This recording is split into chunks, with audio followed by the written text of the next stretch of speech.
Indonesia is one of the largest exporters of shark fins in the world, fueling a multi-billion-dollar industry that's responsible for killing up to 100 million sharks every year. With most species taking 7 to 20 years to reach maturity, it takes populations decades to recover from the industrial-scale slaughter. The impact of commercial trawlers has driven many local operators into dangerous waters, risking their lives and freedom for one more catch. Danger, many danger for us, because the web is big, so making the boat like this, so my boat is broken, so there is a loss, my friend, too much problem. Odi Prataman is 31 years old.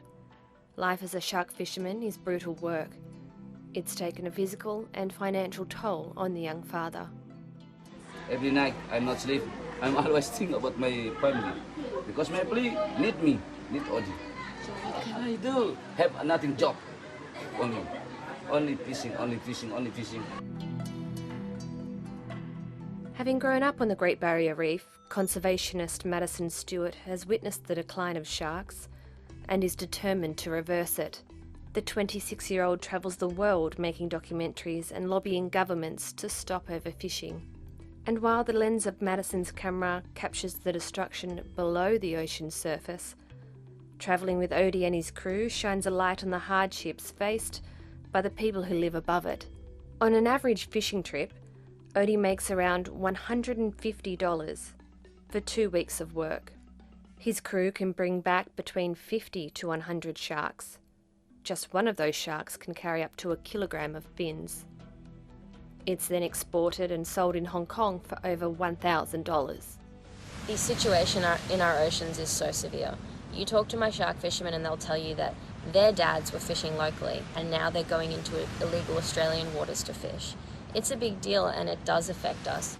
Located off the southeast coast of Lombok, the port of Tanjung Lua is home to the second largest seafood market in Indonesia. Overfishing has almost wiped out the local shark population, and the community desperately needs a plan B. Madison first visited the market as part of a documentary in 2016. She returned 2 years later with one goal: to convince a boat owner that repurposing their vessels for tourism was a profitable endeavour. There was a huge catch being unloaded: bull sharks, tiger sharks, some protected species, some endangered species. And there was this man sitting on the hull of the boat, and it was Odi. So I went up and chatted to him, and he seemed very confused. But after several exchanges in broken English and Indonesian, the boat captain understood that an offer to pay him more for tours than 2 harrowing weeks at sea was an offer too good to refuse, and Project Hugh was born. Have medicine not come, what can I do? Nothing. Nothing I do. And while the coronavirus pandemic has thrown a curveball, Odi and Madison's vision is evolving to withstand the global crisis. My work in conservation has always been about saving sharks, and now my second in charge is a shark fisherman, and he is the one helping me save sharks now.